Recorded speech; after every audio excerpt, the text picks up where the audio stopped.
Welcome back rockets. अगर आप 18 century से 2030 में 2030 से 8 लाख साल बाद और उसके बाद कई करोड़ों साल बाद के टाइमलाइन को देखना चाहते हो तो ये मूवी आपके लिए। यहाँ पर आप देखोगे कि फ्यूचर में हमारी दुनिया कैसी है। तो चलिए शुरू करते हैं।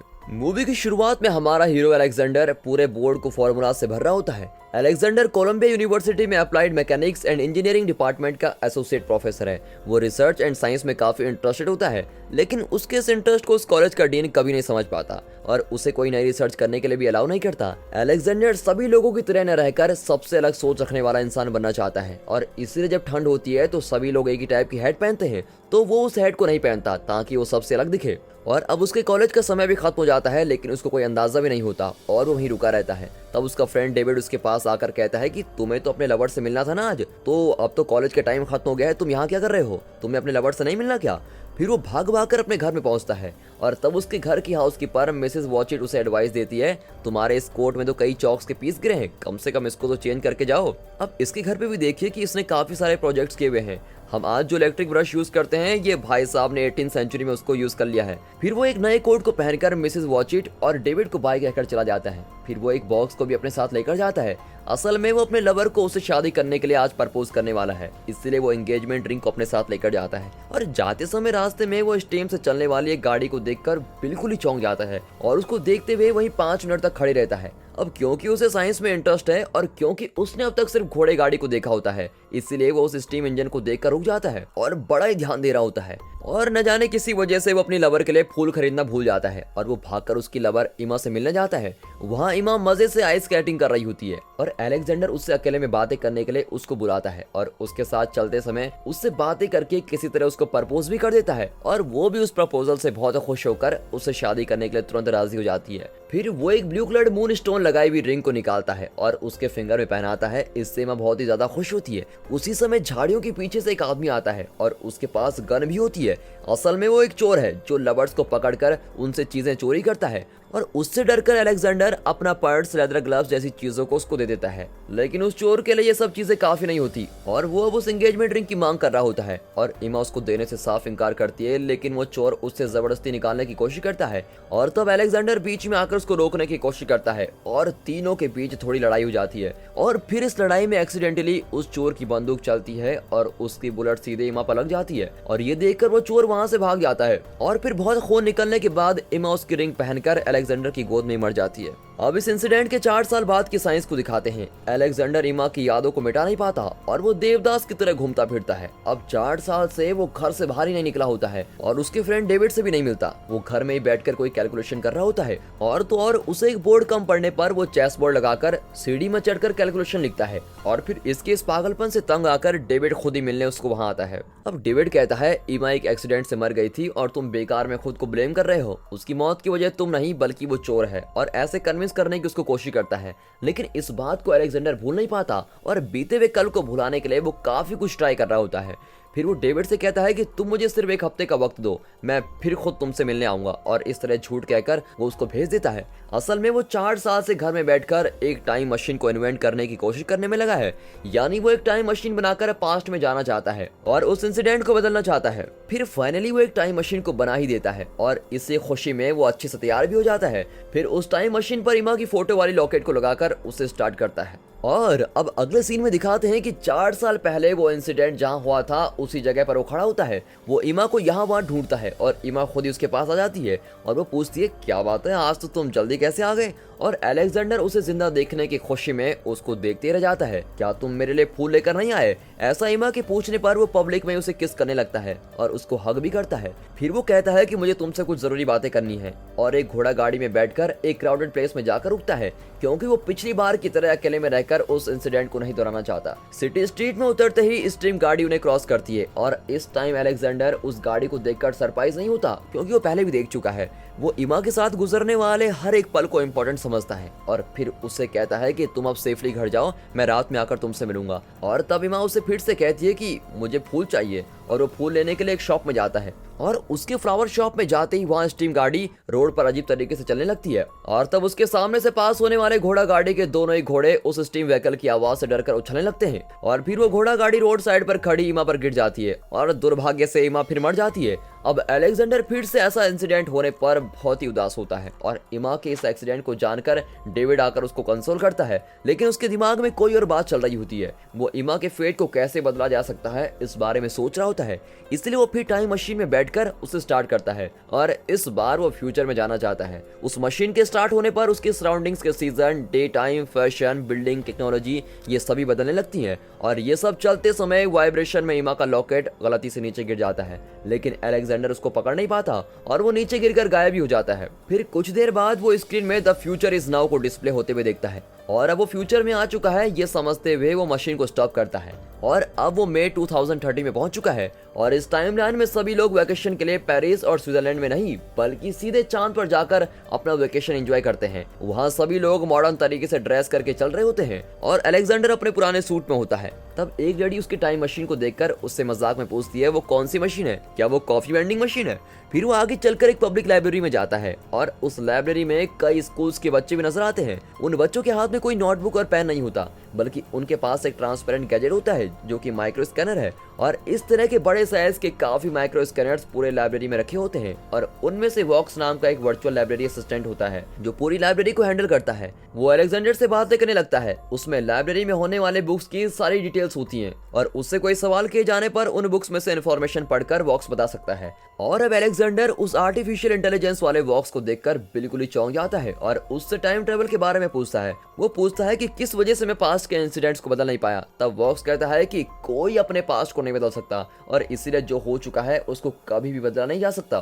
फिर वो टाइम मशीन पर लिखी हुई कोई बुक को पढ़ना चाहता है लेकिन वहाँ प्रैक्टिकली कुछ नहीं मिलता और अलेक्जेंडर ने 18th सेंचुरी में टाइम मशीन से रिलेटेड एक बुक लिखी होती है। उसकी लिखी हुई बुक भी उस लाइब्रेरी में होती है और उस बुक में ऑथर का टाइम पीरियड 18th सेंचुरी की डेट से 1903 तक मेंशन किया होता है, यानी 1903 में जब अलेक्जेंडर टाइम मशीन में बैठा था तब से उसको किसी ने नहीं देखा। अब टाइम मशीन पर और किसी ने भी बुक नहीं लिखी होती है और ये पता चलने पर वो समझ लेता है कि 2023 तक टाइम मशीन को सिर्फ उसी ने बनाया है। अब उसके डाउट को क्लियर करने के लिए वो फिर से टाइम मशीन में बैठकर 7 साल आगे चला जाता है, यानी कि अब वो 2037 में आ जाता है और तब देखते हैं कि पूरी न्यूयॉर्क सिटी बर्बाद हो रही है और रास्ते पर भी कोई इंसान नहीं दिखता और किसी को देखते ही पुलिस उनको अरेस्ट करके लेके जाती है। अब असल में हुआ यह होता है कि धरती पर जगह कम पड़ने से लोगों ने चांद पर जाकर घर बना लिए हैं और वहां रहना शुरू कर दिया है और कई सारी बिल्डिंग्स बढ़ने से चांद में कोई प्रॉब्लम हो जाती है और चांद 2 भागों में सेपरेट होने लगता है और इसके कारण चांद का वेट चेंज हो जाता है जिसकी वजह से उसका रोटेशनल ऑर्बिट भी चेंज हो जाता है और इससे वो धरती के रोटेशनल ऑर्बिट में आकर क्लैश होने लगता है और इससे धीरे धीरे धरती भी डैमेज हो जाती है। और उस चांद को 2 हिस्सों में सेपरेट होते हुए देखकर अलेक्जेंडर तुरंत अपनी टाइम मशीन में जाकर बैठ जाता है और तब वहां अर्थक्वेक होने के कारण टाइम मशीन हिलने लगती है और इससे अलेक्जेंडर के सर पर चोट भी आ जाती है और गलती से उसका हाथ मशीन के गियर को आगे पुश करता है और टाइम मशीन स्टार्ट होकर फ्यूचर में जाती रहती है और अब वो कई सेंचुरीज पार करके आगे चला गया होता है और तब दिखाते हैं कि इस धरती पे सारे इंसान नष्ट हो गए होते हैं और सभी टेक्नोलॉजी भी गायब हो जाती है और हमारी धरती एक सूखी बंजर भूमि बनी रहती है। फिर बारिश आती है और उससे नदी बनकर बहने लगती और फिर घास फूस आती है। फिर इस धरती के एक बड़े जंगल को बदलते हुए देखते हैं। फिर अलेक्जेंडर भी होश में आता है और उस मशीन को स्टॉप करता है। अब इतने समय मशीन चलने से वो अब साल 8 लाख में आ चुका होता है और उसकी चेस्ट पर चोट लगने से वो बेहोश होकर वही मशीन पर गिर जाता है। अब कुछ देर बाद दिखाते हैं कि एक लड़की उसको अपने घर में ले जाकर ट्रीटमेंट दे रही होती है। इतने सालों बाद भी इस धरती पर इंसान रहते हैं। फिर जब वो ठीक होकर आंखें खोलकर देखता है तब वो एक लकड़ी के बनाए घर में होता है, लेकिन वो सभी घर जमीन पर ना होकर नदी के साइड्स में होने वाले चट्टानों पर होते हैं और वो बैम्बू स्टिक्स पर बनाए गए होते हैं और वहाँ के सभी लोग ट्रेवल करने के लिए बोट का इस्तेमाल करते हैं और वहाँ रहने वाले लोग भी वनवासी की तरह लगते हैं और उनकी भाषा भी नहीं होती और उन लोगों में से सिर्फ मारा नाम की एक लड़की ही इंग्लिश बोलना जानती है और ये वही है जिसने अलेक्जेंडर को बचाया होता है। अब बाकी के सभी लोग लेक्स नाम की लैंग्वेज में बातें करते हैं और वे सब अलेक्जेंडर को नहीं जानते, इसलिए वे एक दूसरे से कहते हैं कि इसको नदी में फेंक दे या नहीं। तब अलेक्जेंडर मारा से कहता है कि मैं एक टाइम मशीन के प्रयोग से फ्यूचर में आया हूँ, लेकिन इस बात को बाकी के लोग को बताने से वो बिलीव नहीं करेंगे।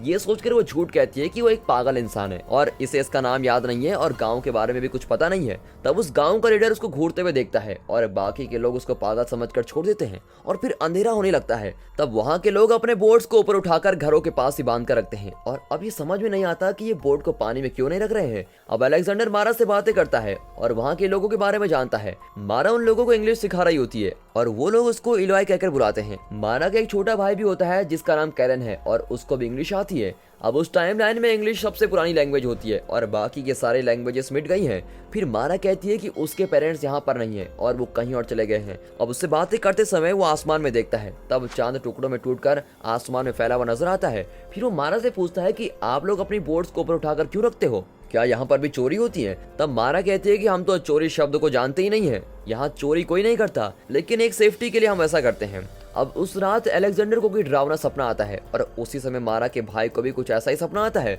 और वो उठकर मोरलोक करके चिल्लाने लगता है और तब मारा आकर उसको किसी तरह दिलासा देती है। फिर अलेक्जेंडर देखता है कि हैंगर में लगे हुए अलेक्जेंडर की वॉच वहां से गायब है। फिर वो मारा से पूछता है कि मोरलोक का क्या मतलब है, वो ऐसा क्यों चिल्ला रहा था? तब वो बस इतना कहती है कि वो कोई बुरा सपना था, लगता है वो कोई बात छुपा रही है। अब अगले दिन सुबह वो दोनों एक जगह पर जाते हैं।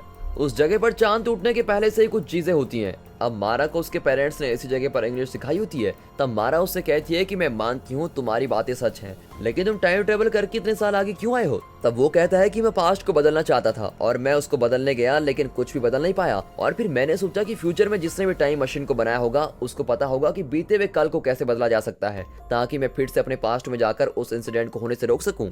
लेकिन मैं वो भी नहीं कर पाया और मुझे लगता है कि फ्यूचर में आने पर टाइम ट्रेवल से जुड़ी डाउट्स को मैं क्लियर कर सकता हूँ, लेकिन मुझे कोई भी सोल्यूशन नहीं मिल रहा है। और अब मारा उसकी बात को समझ लेती है और फिर वो ये भी समझ जाती है कि अलेक्जेंडर ने अपनी लाइफ के किसी खास इंसान को खोया है और वो उसको वापस जिंदा करना चाहता है। तब अलेक्जेंडर उससे एक सवाल करता है कि क्या तुम्हारे इस गांव में कोई बुजुर्ग नहीं रहता? मैंने अब तक यहाँ किसी बुजुर्ग को नहीं देखा है। इस पर वो कहती है कि इस गांव के सभी बुजुर्ग कहीं और चले गए हैं और अभी भी वो किसी बात को छुपा रही होती है। फिर दोनों उसकी टाइम मशीन को देखने जाते हैं और तब मारा उससे कहती है कि तुम प्लीज अपने टाइम लाइन में वापस चले जाओ और मेरे भाई को भी साथ लेकर जाओ। और अलेक्जेंडर उससे पूछता है तुम ऐसा क्यों कर रही हो? और वो पूछ ही रहा होता है कि तभी दूसरी तरफ से लोग इलोई करके पुकार कर चिल्लाने लगते हैं। अब मारा उस आवाज को सुनकर अरे वो लोग फिर से आगे कहकर अपने भाई को देखने के लिए जाती है और अलेक्जेंडर भी उसके पीछे पीछे भागने लगता है। अब भागते समय देखता है कि वहाँ किंग कॉन्ग के साइज का कोई क्रिएचर भाग कर आ रहा है। वो क्रिएचर्स वहाँ के इंसानों को अपने बाण से अटैक करते हैं और उनका शिकार भी करने लगते हैं और सभी लोग उनसे डरकर भाग रहे होते हैं और उनमें से एक बाण मारा पर लग जाता है।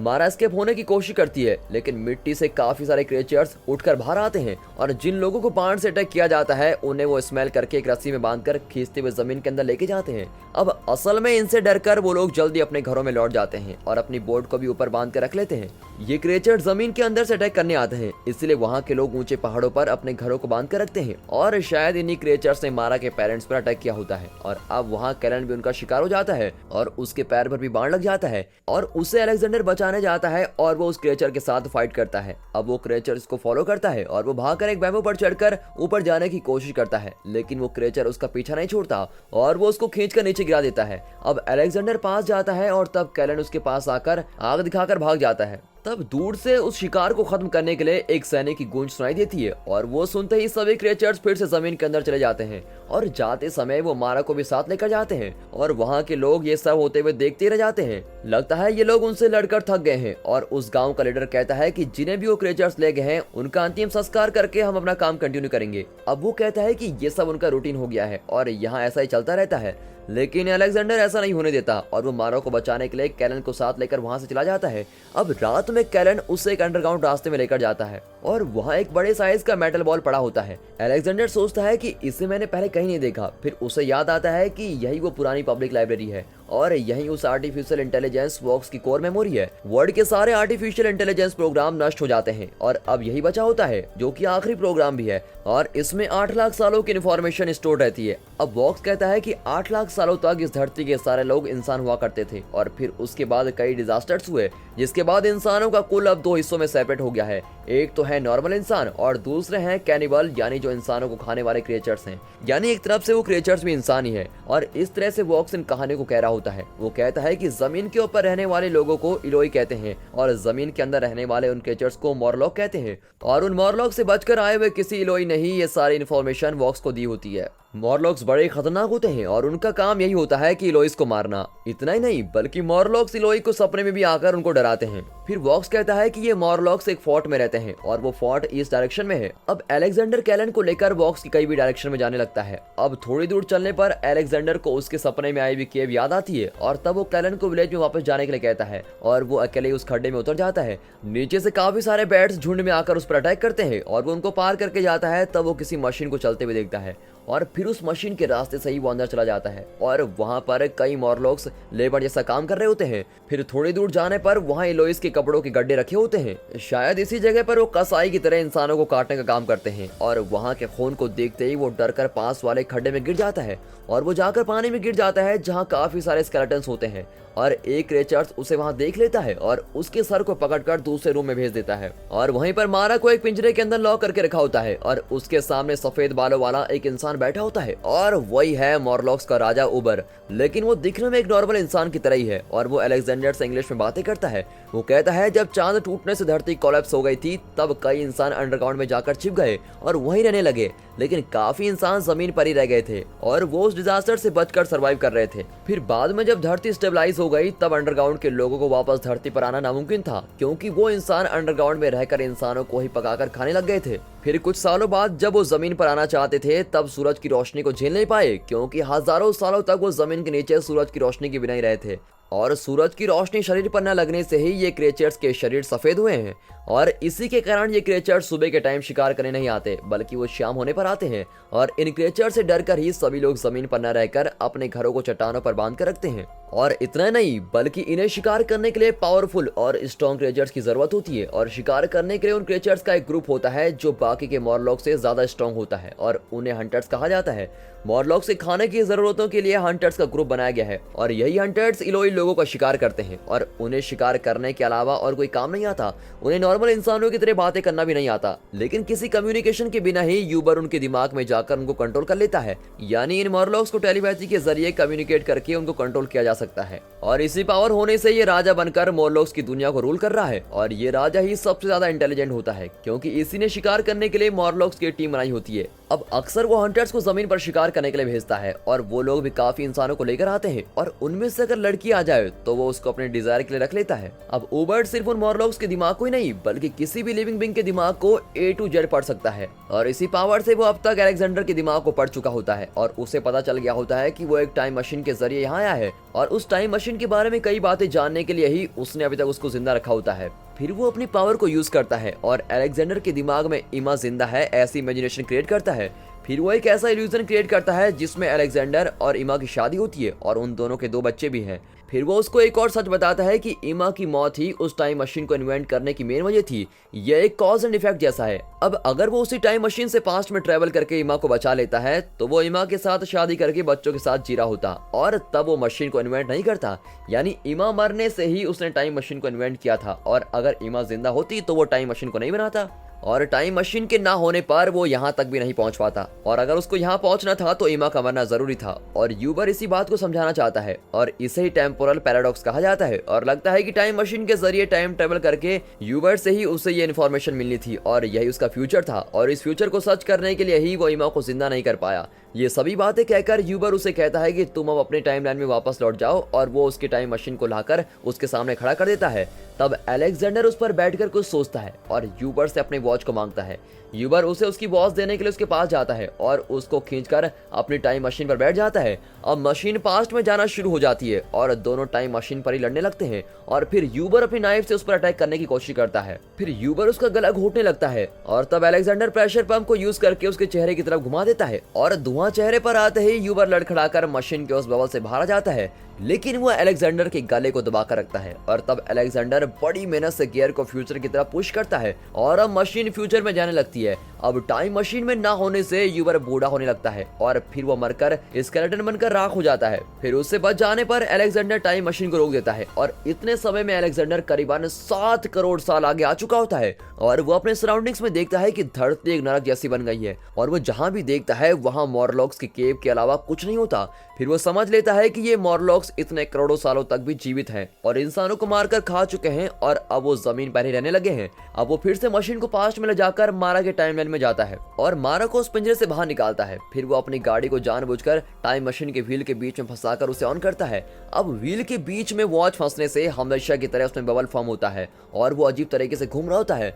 फिर वो मारा को उस जगह से तुरंत बाहर लेके जाता है। उसी समय उनके पीछे आने वाले एक हंटर मॉर्लॉक उन पर हमला छोड़ देते हैं और इससे गुस्सा होकर मारा उस मॉर्लॉक को एक बड़े हथौड़े से जोर जोर से मारकर गिरा देती है। अब अलेक्जेंडर के सीन में बाण लगने से उसकी स्मेल से अंदर के सभी मॉर्लॉक उन्हें अटैक करने आते हैं। फिर वो दोनों उनसे बचने के लिए तेजी से भागने लगते हैं और फाइनली वो केव के एंड तक पहुंच जाते हैं। वो ऊपर चढ़ने लगते हैं और तब ऊपर उस गांव के लोग वहां वेट कर रहे होते हैं। लगता है कैरन ने उनको सब कुछ बता दिया होता है और यहाँ टाइम मशीन में इसने जो गड़बड़ की होती है उससे मशीन तेजी से घूम रही होती है।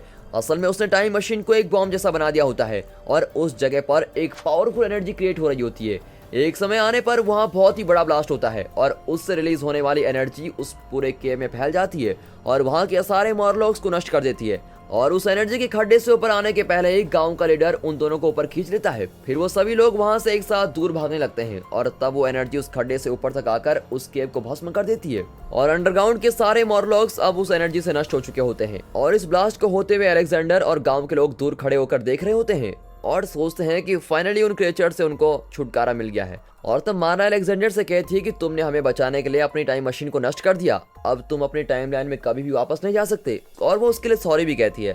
तब वो कहता है कि वो एक मशीन ही तो है, कोई बात नहीं। अब अलेक्जेंडर ने सिर्फ मारा कोई नहीं बल्कि उस पूरे गांव को बचाया होता है और उनके पूरे वंश को बचाया होता है और वो मानता है कि वो लोग इस धरती को हरा भरा और सुंदर बना देंगे। अब मारा भी अलेक्जेंडर का हाथ पकड़ लेती है और दोनों एक दूसरे को पसंद करते हैं। फिर दिखाते हैं कि वॉक्स उस गांव के बच्चों को इंग्लिश की कहानी सुना रहा होता है और बच्चे उन्हें मजे से सुन रहे होते हैं। और यहाँ अलेक्जेंडर मारा और कैरन को उसके घर का लोकेशन बता रहा होता है। वो उसकी टाइम मशीन के लोकेशन से उनके घर के सारे रूम्स के लोकेशन को बता रहा होता है और इस तरह अलेक्जेंडर अपने फ्यूचर में सेटल हो जाता है। लेकिन पैरेलल में उसकी ओरिजिनल टाइमलाइन यानी 18th सेंचुरी में मिसेस वॉचिट डेविड से कहकर परेशान होती रहती है कि वो कहाँ गया। तब वो कहता है कि वो कहीं जाकर अपने पसंद की लाइफ जी रहा होगा और इस बात से हमें बहुत ही खुश होना चाहिए। फिर डेविड उसकी लैब को टेक ओवर करके आगे क्या करना है इस बारे में सोचता है और अलेक्जेंडर के इन्वेंट किए हुए आइटम से यूज करके उनसे कुछ प्रोडक्टिव काम करता है। अब डेविड मिसेस वॉचिट को अपने घर में हाउसकीपर बनकर रहने के लिए कहता है और तब वो कहती है कि ठीक है, अलेक्जेंडर के यहाँ वापस लौटने तक मैं तुम्हारे घर में काम करूंगी। और वो डेविड के साथ चली जाती है